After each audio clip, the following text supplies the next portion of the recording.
Romanos capítulo 12, eu vou ler aqui os versículos 1 e 2, mas eu vou pedir primeiro para que você leia e leia bem forte. Rogo-vos,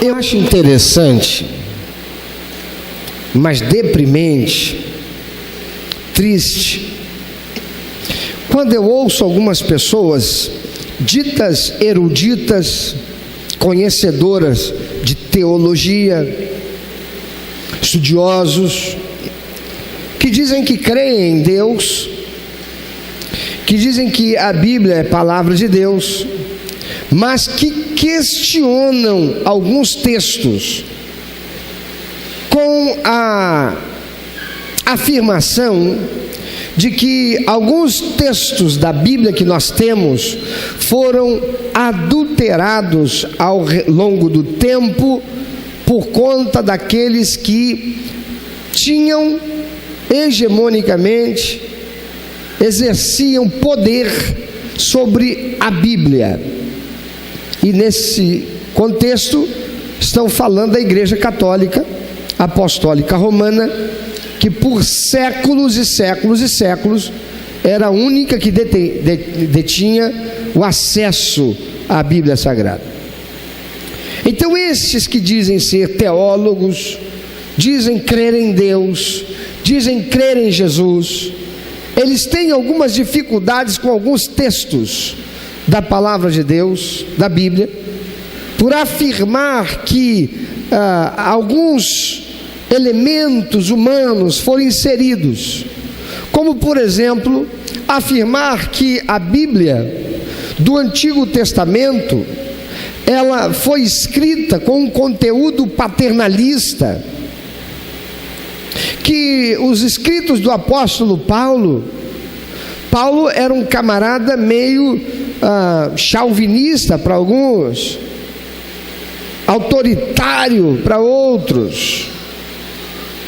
Paulo parecia que ele tinha problema com mulher, porque Paulo diz assim: a mulher fique calada na igreja, se ela quiser saber alguma coisa, ela vai perguntar para o marido em casa. Paulo é aquele cara que diz assim: se é vergonhoso raspar a cabeça, então cubra a cabeça com véu, você que é mulher, porque o cabelo comprido ele é um véu para a mulher. Paulo era um machista. Eu acho interessante que pessoas assim ainda digam que a Bíblia é a palavra de Deus, dizem crer em Deus, dizem que Deus existe, porque a Bíblia revela Deus.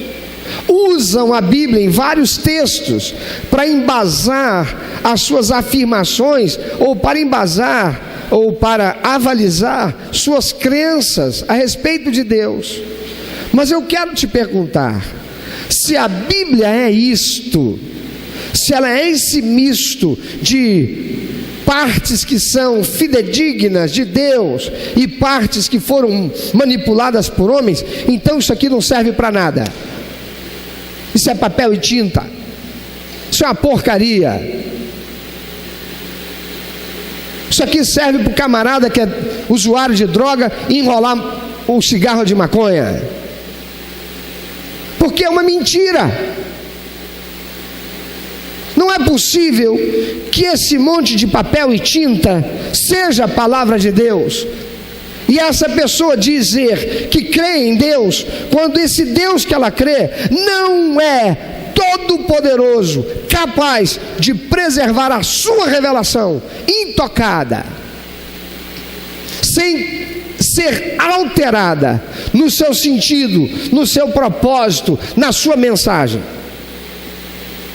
Há muitos que estão indo atrás dessas pessoas que falam essas coisas a respeito de Deus, a respeito, da Bíblia. Elas colocam questionamentos a respeito de muitas passagens bíblicas, porque essas passagens bíblicas fazem com que elas sejam confrontadas naquilo que é a sua inclinação carnal, naquilo que é a sua ideologia que favorece a sua condição pecaminosa. E nós estamos vivendo em dias em que isso está sendo feito de forma assintosa, como nunca na história da humanidade. Porque nunca na história da humanidade a sociedade esteve tão cheia de oportunidade para conhecimento. Televisão a cabo, televisão por satélite, internet, celular, é muita coisa. Tudo para fazer transmitir uma mensagem, uma notícia, uma informação. E aquilo que nos nossos dias mais, sobretudo no Brasil, está se bombardeando é em função da destruição da família, como Deus estabeleceu. É a destruição do modelo familiar que é bíblico. E para isto, há aqueles que estão usando o próprio texto bíblico, desfigurando do seu sentido, para tentar convencer as pessoas a respeito daquilo que chamam de verdade.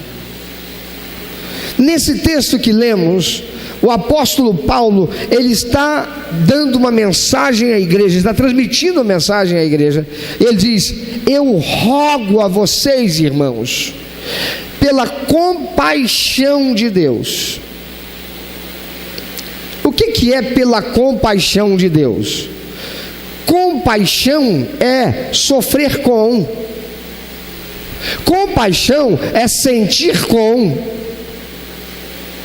Quando Paulo diz: eu rogo a vocês pela compaixão de Deus, ele está dizendo: eu rogo a vocês que sintam como Deus sente, que se coloquem na condição, não de Deus, como não é possível, mas se coloquem na condição que Deus está, para sentir a respeito do que eu vou dizer agora. Rogo-vos, irmãos, pela compaixão de Deus, que apresenteis os vossos corpos como um sacrifício vivo, santo e agradável a Deus, que é o vosso culto racional. O que é um sacrifício vivo? Significa que alguém, a pessoa, esse crente que está ouvindo essa mensagem, que está ouvindo essa conclamação, para quem é enviada essa palavra, que eram os crentes da igreja de Roma, mas também o é nós que aqui estamos, e a todos os cristãos até que Jesus volte. Ele está dizendo: eu rogo, eu suplico que vocês sintam como Deus sente a respeito desse assunto, que vocês apresentem os corpos de vocês em um sacrifício vivo. Amado, a palavra sacrifício, ela tem a seguinte conotação: algo que é entregue definitivamente, algo que é colocado para ser sacrificado, oferecido totalmente, irrevogavelmente. Quando o adorador hebreu, o israelita, ele vinha ao templo para adorar a Deus, ele trazia uma oferta de sacrifício. Podiam ser cereais, poderiam ser uns pombinhos, umas rolinhas, os pardais, poderiam ser um cordeiro. E eles, quando entregavam, eles entregavam irrevogavelmente: não mais me pertence, eu dei. para Deus. Aquele animal, ele era morto, o sangue era espargido e toda a sua carne era queimada no altar. Paulo está dizendo: apresentem a si mesmos esses corpos de vocês. Você pode dar um beliscão em si mesmo? É isso aí que ele está falando.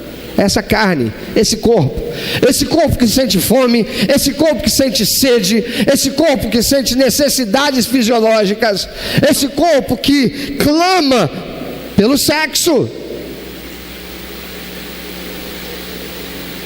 Ele diz: apresentem os corpos de vocês num sacrifício vivo, entreguem seu corpo para Deus definitivamente.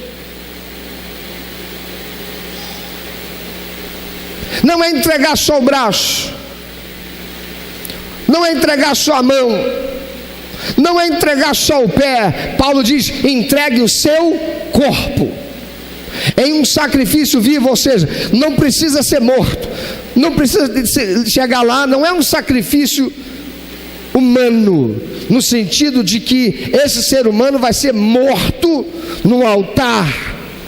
Não, é a sua vida, é a minha vida sendo entregue totalmente, esse corpo, num sacrifício vivo. Eu entrego o meu corpo, mas ele continua vivendo.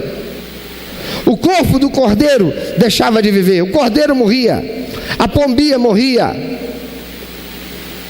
aquela reis morria, mas ele diz: entregue-se em sacrifício.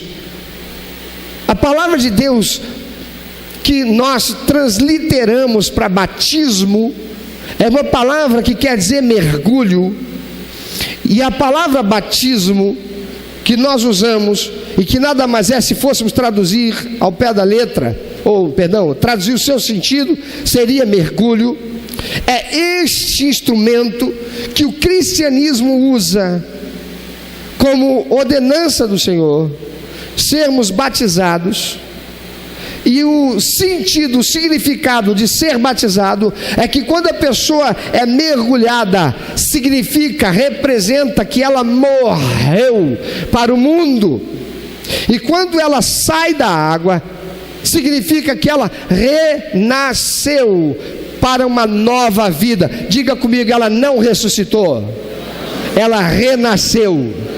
Não é uma ressurreição, porque se for uma ressurreição, ela volta para ser quem ela era. É um novo nascimento. Ela morreu para quem ela era, e esse que agora vem é para ser aquele que deixou de ser quem era. Por quê? Porque seu corpo, sua vida foi colocada no altar do Senhor em um sacrifício vivo. Ele não morre afogado. Você já pensou se ao invés de água João Batista batizasse as pessoas com terra? Vamos cavar um buraco aqui, vamos batizar o pastor Jades. Vem cá, pastor Jades, vamos cavar um buraco, uma sepultura. Pastor Jades, você recebeu Jesus? Recebi. Quer dar prova e testemunho da sua fé? Quero. Amém. Então primeiro você tem que morrer para o mundo. Deita aí, pastor Jades, joga a terra. Quando acabou de jogar a última palha, ele já chegou no céu. Vai morrer asfixiado. Quando tirar a palha, agora rápido, tira, já morreu asfixiado. Tinha que ser água. Vai lá, saiu, está morto. Renasceu. Paulo diz que apresentem os seus corpos como sacrifício vivo. Ele diz: santo. Santo é uma palavra que quer dizer separado e exclusivo. Então eu devo apresentar meu corpo como um sacrifício vivo. É uma decisão minha, em que eu morro para o mundo, eu morro para essa carne, para os apelos dela, para aquilo que ela se inclina, por aquilo que ela deseja, mas que desonra a Deus. Santo, um sacrifício que é exclusivo para Deus e separado só para Deus, e agradável a Deus. Não é possível ser um sacrifício vivo e santo e não agradar a Deus. Agora é possível ser um sacrifício vivo, mas nem tão santo, e não vai agradar a Deus.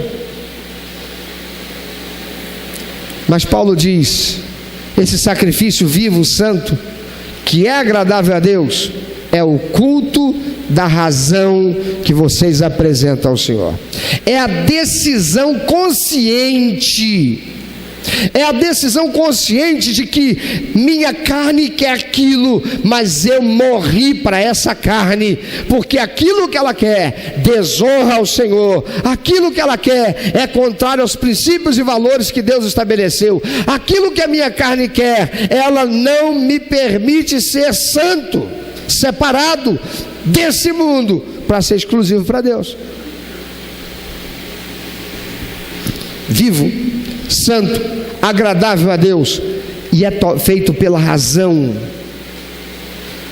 Não é uma decisão de que amanhã eu me arrependa, é uma decisão tomada para toda a minha vida. E ele diz: e não vos conformeis a este mundo. Não aceite o modo de viver desse mundo. Não se permita ser moldado por esse mundo. Irmão, personalidade não é transformada, personalidade é moldada, caráter é transformado. Paulo está dizendo: não tome a forma desse mundo, mas seja transformado pela renovação da tua mente, renovação do entendimento. Deus não quer que nós tomemos decisões na nossa vida de que amanhã voltemos atrás. Deus não espera que nós tomemos decisão de uma vida de santidade ao Senhor, que amanhã, por força de apelos carnais, de circunstâncias emocionais, de circunstâncias sociais, nós voltemos atrás. Por isso Paulo diz: morra para tudo isso. Apresente o seu corpo como um sacrifício vivo. Morra para essas ideologias. Morra para esses posicionamentos sociais e filosóficos. Morra para esse estilo de vida mundano. Morra, sem partir desta terra, sacrificando a si mesmo para ser santo para Deus, separado e exclusivo para Deus. Viver o estilo de vida que vai agradar a Deus. Não vos conformeis a esse mundo, mas transformai-vos pela renovação da vossa mente. Amados, tanta gente tem tentado ser cristã autêntica. Quanta gente tem largado o mundo desejoso de verdadeiramente encontrar Jesus e uma vida de santidade, mas daqui a pouco, lá na frente, elas voltam lá para aquilo que viviam antes. E quando elas voltam para lá, elas ficam. Sabe por quê? Porque elas dizem assim: eu não entendi nada. Eu fui para a igreja, eu subi monte, eu fiz corrente de oração, eu fui dizimista, eu fui ofertante, eu me envolvi no ministério, eu até fiz seminário, eu me tornei até pastor, pregador do evangelho, mas eu não consegui ser liberto desta coisa que me assola. Eu não consegui. Eu acreditei que era pecado, eu até disse que isso tudo era pecado, eu até dei testemunho para muitos lugares dizendo: eu era assim, mas eu sou uma nova criatura. Só que isto na verdade não era a verdade, porque dentro de mim eu ainda lutava com a inclinação para fazer aquilo, eu ainda lutava com a inclinação para voltar para o álcool, eu lutava ainda com a inclinação para voltar para as drogas, eu lutava ainda com a inclinação para voltar para o homossexualismo, e eu não consegui. Então Deus ouviu meu clamor, Deus viu quão sincero eu fui. E por que Deus não me libertou de nada disso? Só tem uma resposta possível: é porque isso não é pecado. Não pode ser pecado, porque a palavra de Deus diz: você vai me buscar e vai me achar quando você me buscar de todo o coração. Eu busquei de todo o coração. Olha, eu jejuei, você não tem ideia. Daniel jejuou 21 dias, eu jejuei 40. Eu subi monte, eu desci monte, eu me tranquei em quarto. Quanto sacrifício eu fiz para clamar e buscar a Deus, para Deus me libertar disso. Eu não consegui. A inclinação para o lesbianismo, para o homossexualismo não me deixou. Isso não pode ser pecado. Isso é uma questão de cultura. Isso é uma questão de cultura religiosa. Isso é uma questão de formação, de tradicionalismo, de ismos, que tem o dedo de homens que mexeram nessa palavra ao longo do tempo, que fizeram Paulo dizer aquilo que talvez ele nem nunca tenha dito. Não pode ser pecado, porque se fosse pecado, Deus tinha me libertado disso.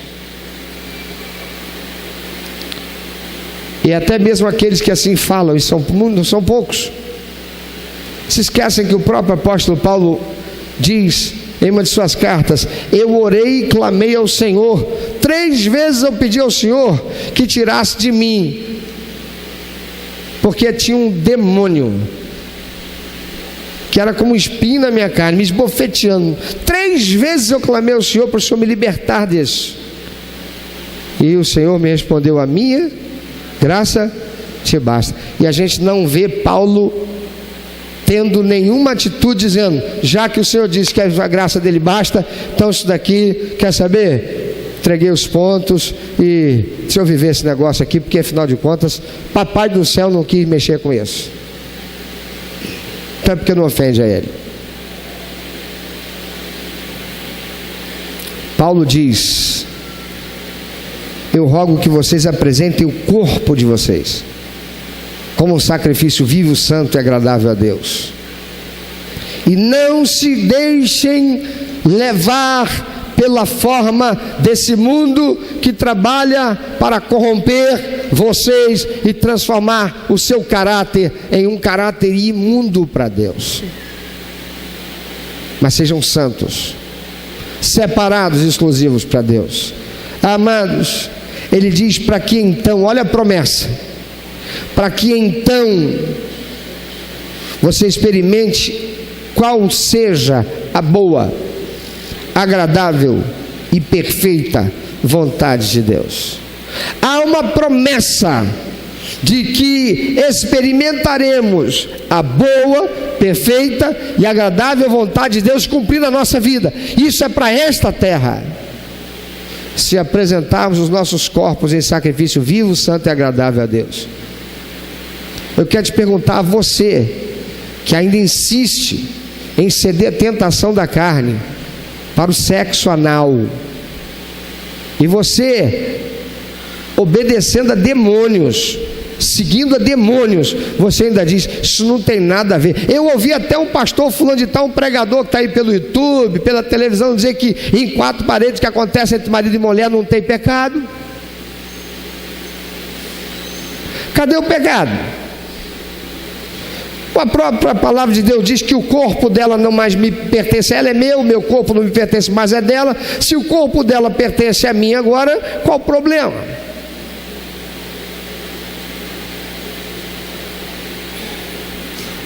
Vamos para 1 Pedro capítulo 1.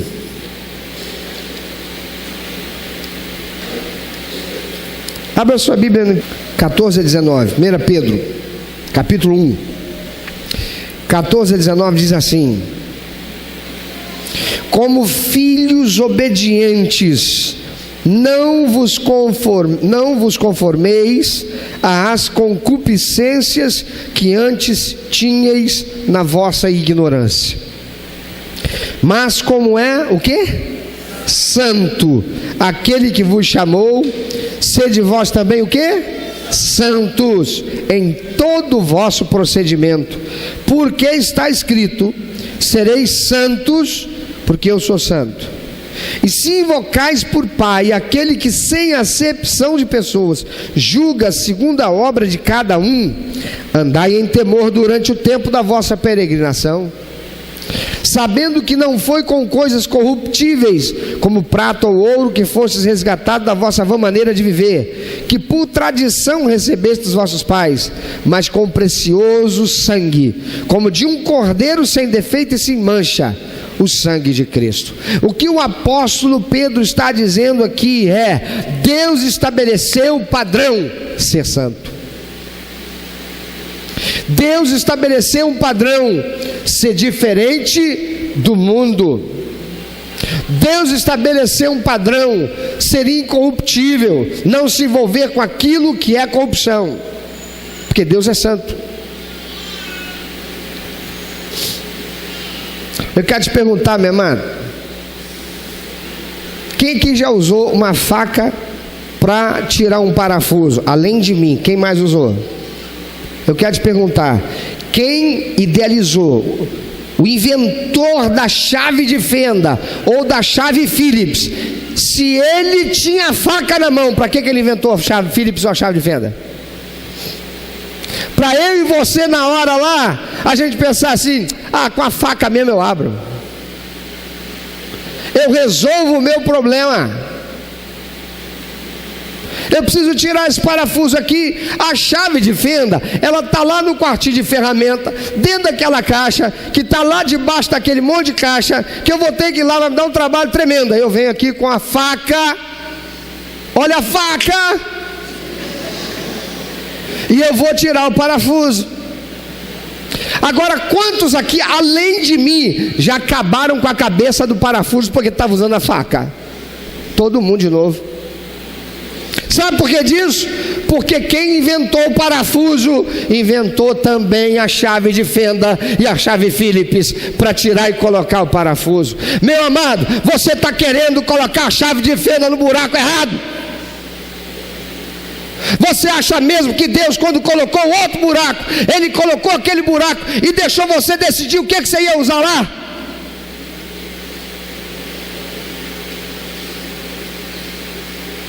E vai chamar Deus de Deus,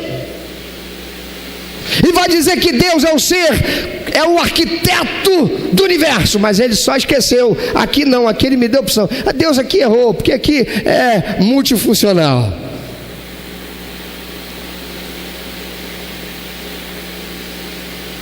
Deus fez tudo com um propósito, e tem buraco certo para parafuso. Amém?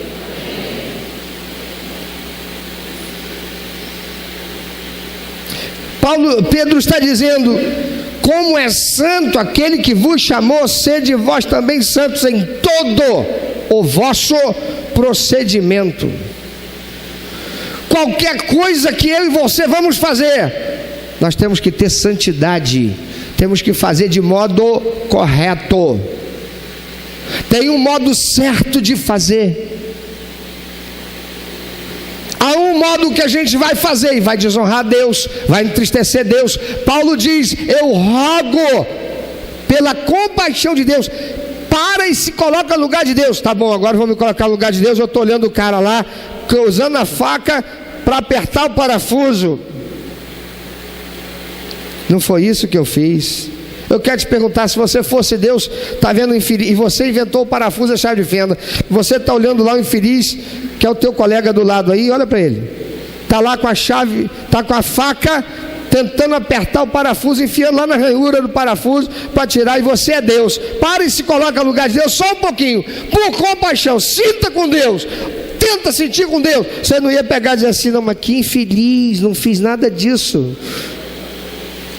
Não é isso, eu não fiz para ser assim. Eu quero te perguntar: você ia ficar feliz com o negócio? Deus não fica, não.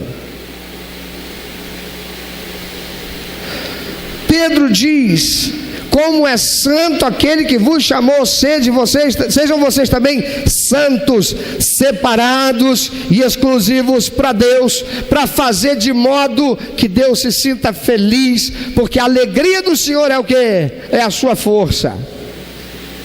E quem de nós não precisa de força? De Deus, no mundo que jaz no maligno. Ele diz: não vos conformeis às concupiscências que antes tinhais na vossa ignorância. Jesus disse: se você conhecer a verdade vai te libertar. E Jesus disse: vai te libertar, porque você vai ser liberto de quê? Da ignorância, o não saber. Antes, quando eu vivia no mundo, eu não sabia o que era ser santo. Agora que eu recebi Jesus, peraí, agora eu sou crente, eu sou de Jesus, aleluia, Pai do Senhor, meu irmão, olha, hein? E a Bíblia aqui? Não, agora que eu recebi Jesus, peraí, deixa eu ver o que é que dá prazer ao coração do Pai. Ele diz que isso aqui é a palavra, meu alimento é pão, que vai suprir a minha necessidade, é lâmpada para os meus pés, para iluminar meu caminho. Diz que eu tenho que morrer para tudo isso aí. Então eu rejeito tudo aquilo que a minha carne inclina para fazer, que é errado. Eu sei que é errado, que eu fazia antes. Minha carne quer corrupção, minha carne quer o sexo sem compromisso, minha carne quer satisfação do sexo do jeito que a sociedade diz que está certo. Meu amado, para uma sociedade que diz que todos os caminhos levam a Deus, querendo dizer que a gente vai para o céu, não adianta, porque Deus é Pai, Deus é amor, aleluia, que bênção, né, irmão? Deus só não é pai para o traficante, Deus só não é pai para o Carlinho Cachoeira, Deus só não é pai para o José Disseu, não é não? Mas para você é pai. Não tem problema, você dá uma propinazinha para o policial corrupto, mas você vai para o céu, porque Deus é Pai. Não, Carlinho Cachoeira não, Carlinho Cachoeira, imagina, essa gente, imagina, eles desviaram milhões e milhões e milhões e estão matando um monte de gente, que as pessoas chegam lá no hospital, não tem médico, chegam no hospital, não tem hospital. Quem é que diz o que é certo e o que é errado? É Deus ou sou eu? E você? Quem é que diz o que é certo e errado na sua vida? A palavra de Deus diz que é para eu morrer para esse mundo e apresentar meu corpo santo, separado desse mundo, irrepreensível. É para eu apresentar meu corpo sem conformar com as concupiscências. Concupiscência é inclinação que a carne tem para fazer aquilo que é do mundo, que é da influência do diabo.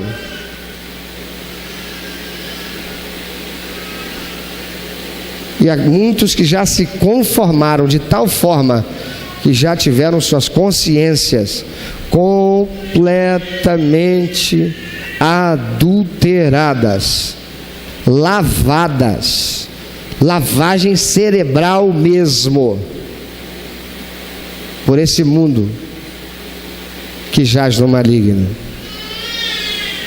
São esses que dizem que o ser humano não vem à terra definido por Deus para ser macho ou ser fêmea. Isso acontece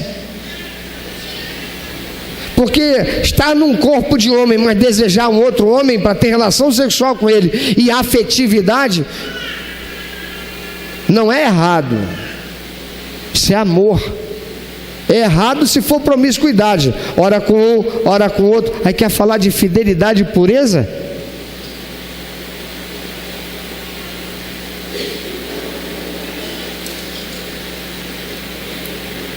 Incorruptível é algo que não tem corrupção. Incorruptível é algo que não foi adulterado. Incorruptível é algo que preserva identidade com o original. E o apóstolo Pedro está dizendo: sabendo que não foi com coisas corruptíveis, como prata ou ouro, que fostes resgatados da vossa vã maneira de viver. O que é a vã maneira de viver? A maneira de viver segundo a sociedade, que é corrompida e que é corrupta. Que por tradição recebeste dos vossos pais. Eu cresci ouvindo meu pai dizer que ouviu de outros, o que muitos ainda dizem. Aí, aqueles que têm as cabritinhas, mantém presa que meu bode vai ser solto no pasto, hein? Está falando do filho dele. Está falando do próprio filho. Vai lá, moleque. E aí? Já perdeu? E aí? Já fez quantas perderem? Ainda fala como se isso fosse uma coisa para ser ostentada como medalhas. De quantas tirou virgindade? Quantas já teve? Eu me lembro que o garoto devia ter 13 anos. Uma vez me perguntaram: e aí, você já tem namorado? Tenho 5. Nunca soube nem o que é um beijo na boca, irmão. Eu dizia que eu tinha 5. Por quê? Se eu dissesse que tinha uma namorada só, uma só, o outro ia dizer: não, mas eu tenho 2. Corrupção da sociedade que influencia desde a infância. E o que é que estão querendo fazer com a infância? Destruir o futuro. Sexualizando as crianças, destruindo o caráter moral de Deus na criança. Jesus disse: deixai vir a mim as criancinhas, porque delas é o reino dos céus. Jesus disse assim: aquele que não se fizer como uma criança não pode entrar no reino dos céus. E o que Satanás está querendo e está usando muita gente para fazer é tentar destruir a inocência da criança, corromper o ser humano ainda enquanto criança. Não é por outra razão que vem um filmezinho lindo como Procurando Dory, e lá no meio do filme, com 10 segundos talvez, tem uma cena que apresenta homossexuais. São 2 lésbicas, já num flash, igualzinho Silvio Santos faz, Jequiti, né? E que fica na mente da criança, e a criança não esquece, e aquilo ali, associado com outra imagem mais na frente, associado com mais outra imagem lá na frente, quando vê essa criança é uma adolescente, e ela não foi levada a criticar aquilo que ela estava recebendo, porque criança não tem capacidade para isso. Criança é como um bichinho que você doutrina, que você adestra, que você ensina, e vai reproduzir aquilo que foi ensinado. Só lá na frente terá capacidade mental, maturidade para raciocinar por si e construir aquilo que vai ser a sua vida. Então Satanás está usando a sociedade corrompida e os pais que se deixam ser corrompidos e os crentes para destruir os valores de Deus, para que a sociedade experimente qual seja a boa, perfeita e agradável vontade de Deus. E para isso faz aquilo que Satanás fez desde o princípio: corrupção. Você sabe o que é corrupção? Corrupção não é pegar o veneno e oferecer para a pessoa. Corrupção é pegar algo bom que a pessoa quer ou precisa e colocar uma pitadinha de veneno, mas não é para matar de uma vez. Ele não quer matar, ele quer corromper. Aí aquele veneno bebido ali, naquelas dosezinhas milionésimas, vai construindo na pessoa uma tolerância àquele veneno, até que chega a um ponto que ela pode tomar um copo daquele veneno, que não morre, mas ela reproduz e vai passar para outras gerações aquele adultério, aquilo que foi adulterado. É pegar um leite e adicionar água sanitária. Quem é que já comprou leite com água sanitária? Talvez nem saiba disso. Descobriu, porque deu na televisão. Foi para a televisão. E aí você nem sabe se você foi um daqueles que comprou aquela caixinha de leite que estava adulterada, que tinha lá água sanitária misturada no leite. Mas como é que pode água sanitária no leite? O leite não talhou. Pois é, uma dosezinha tão insignificante que não conseguiu nem talhar o leite. Mas você bebe leite uma vez só? Seu filhinho bebe leite uma vez só? E quantas são as pessoas que desenvolveram câncer, porque ao longo de anos foram expostos a determinado elemento que foi construindo, gerando, produzindo o câncer nela, até que é descoberto e talvez não tenha mais jeito. É assim que Satanás está fazendo na sociedade. E quantos são aqueles que são crentes em Jesus, que dizem, não, eu creio em Deus, então creia na palavra de Deus,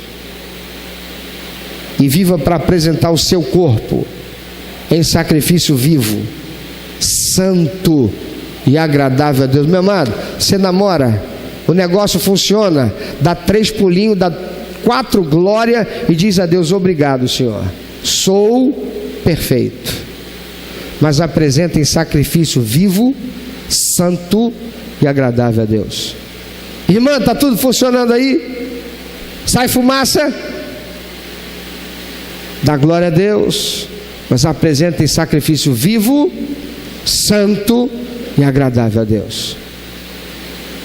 Meu irmão, você é dono de um negócio, você é um empregado, você tem responsabilidade na empresa, então apresente seu corpo em sacrifício vivo, santo e agradável a Deus.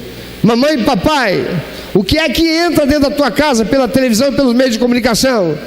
Então apresente a sua casa, a sua vida, os seus filhos, a sua mente em sacrifício vivo, santo e agradável a Deus, porque senão você vai sofrer a corrupção desse mundo.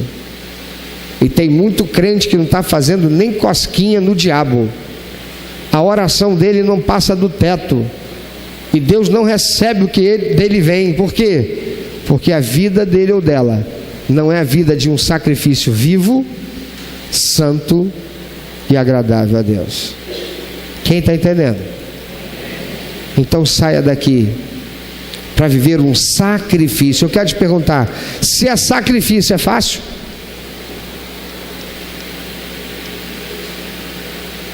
Não vai ser fácil não, mas não vai ser impossível. A palavra do Senhor diz assim, resista ao diabo e ele vai fugir de vós. Ele não está falando resiste a Satanás, ele está dizendo resista ao diabo. E quem é o diabo? Diga, o diabo é o tentador. Resista então ao diabo. Mas olha só, resistir ao diabo significa resistir àquele pensamento que vem, que parece que sou eu que estou pensando, querendo que eu faça, ou querendo me levar a fazer alguma coisa que eu sei que eu não devo. Eu sei que é sedutor, para eu pegar e eu me sujeitar a me aproximar daquilo que eu sei que se eu chegar lá não vai dar certo. Aí a palavra de Deus diz assim também, foge da tentação. O diabo eu resisto, porque na minha mente a tentação já está ali, já chegou no âmbito da vontade. Aí eu devo fugir. Se eu sei que passar por aquela barraca eu vou encontrar os colegas de copo que eu tinha antes, e se eu parar eles vão começar a me pressionar e vão me constranger, e eu posso chegar a um ponto de ficar em dificuldade de dizer não, então eu não vou passar por lá, eu vou pela outra rua, entro pelo lado de lá, vou andar mais. Se eu vou andar mais, vai me cansar mais ou vai me cansar menos? Isso é sacrifício. Se Se eu sei que eu tenho dificuldade, porque se eu sentar no computador e não tiver ninguém por perto, eu vou acabar sendo tentado a abrir uma janela daquela para ficar vendo aquelas imagens, então eu nem uso o computador.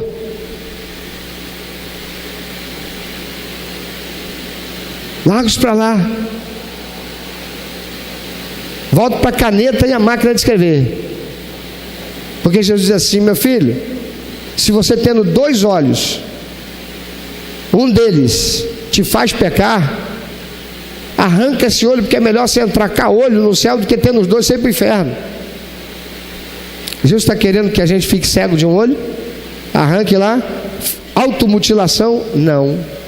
Jesus está dizendo: não ceda e não vá fazer aquilo que a carne quer te inclinar a fazer. E para você não fazer, resista ao diabo. Por isso a palavra de Deus diz: sobre tudo que você deve guardar, guarda o teu coração. Porque se o meu coração começar a se inclinar para aquilo que a palavra de Deus não quer, que Deus não deseja, que vai fazer com que minha carne, meu corpo seja contaminado, se eu permitir, eu vou cair. Então, apresente o seu corpo em sacrifício vivo, santo, agradável a Deus. É domingo, de manhã dá aquela lombeira para levantar. Segunda-feira tem um videozinho legal. Vídeo de segunda-feira é um urso polar. Ele acabou de sair da hibernação, ele está todo lerdo, ele vai se arrastando. É segunda-feira e você indo para o trabalho, mas você vai se arrastando, porque é segunda-feira e você vai chegar lá e vai bater o cartão na hora, porque senão tu pode receber 3 vezes, tem advertência, 3 advertências, demissão. Você vai se arrastando, mas você vai, porque você tem que trabalhar, você tem que comer, você tem que botar dinheiro você tem que botar comida à mesa, você tem que pagar as contas, você quer ir para o cinema com a namorada, mas você vai. Sexta-feira, já viu o pinguim? Ele vem nadando, ele pula rapidinho. Sexta-feira é elétrico, né? Feliz da vida. Domingo é pior do que segunda-feira para muito crente. É uma tentação para ficar na cama. Apresenta teu corpo em sacrifício vivo, santo e agradável a Deus. Pela razão. Tem crente que domingo de manhã não vai ao grupo pequeno para receber a palavra e compartilhar. Por quê? A cama cria, os pés da cama deixam de ser pés e viram pernas. E aplicam o golpe de MMA. Como é que é o nome daquilo? Wrestling. É isso? Wrestling. Dá uma chave de perna e chave de braço. E prende lá. Prende nada.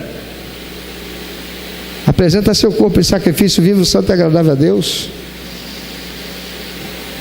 Você vai ler a Bíblia e você está descansado, mas quando você começa a ler aqui, Deus não quer ver você como um parafuso, tendo a dificuldade para ler, não consegue. Apresenta teu corpo em sacrifício vivo, santo e agradável a Deus. Eu não conheço ninguém que durma andando e lendo. Conhece? Nunca vi. Vai ler para um lado, vai andar de um lado para o outro dentro da tua sala e vai lendo. Aí você está lendo e está com dificuldade para entender, aí você começa a ler em voz alta: guardai-vos de fazer as vossas boas obras, e vai resistir. Por quê? Apresenta teu corpo em sacrifício vivo, santo, agradável a Deus. Começou a aparecer na televisão aquilo que não devia. Desliga, vai fazer outra coisa. Apresenta teu corpo em sacrifício vivo e agradável a Deus, santo. Resista ao diabo, diz o Senhor, ele vai fugir de você. Tem muita gente que já está defendendo o estilo de vida produzido por demônios na mente delas, corrompidas, muitas usando e arrogando pelos títulos que construíram, que conseguiram, que amealharam academicamente, muitos desses de teologia, para torcer a verdade, como diz o apóstolo Paulo a Timóteo, fazendo a verdade se tornar mentira e fazendo a mentira se tornar verdade. tão somente para satisfazer as suas concupiscências e inclinações carnais que desonram a Deus. Quem é você diante de Deus? Deus olha para o seu corpo, Ele olha para você, Ele vê você tentando usar a faca na cabeça do parafuso, ou você está usando as ferramentas certas que Ele criou, que Ele estabeleceu, para que você e eu possamos ter uma vida em que experimentemos a boa, agradável e perfeita vontade de Deus? Pensa um pouquinho sobre isso, porque Deus ama você. Meu amado, se Deus tem falado ao seu coração, se você foi constrangido pelo Espírito Santo e quer compartilhar isso conosco, quero que nós estejamos orando por você. Se você quer nos informar que você recebeu Jesus como teu único, eterno e suficiente Salvador, se você quer saber um pouco mais a respeito do que fazer para dar prazer ao coração de Deus e viver a vida que o Senhor tem reservado para você, vida de paz, de equilíbrio, de satisfação, entre em contato conosco. Ligue para nós, anote por favor, é 21 2761 1059, 21 2761 1059.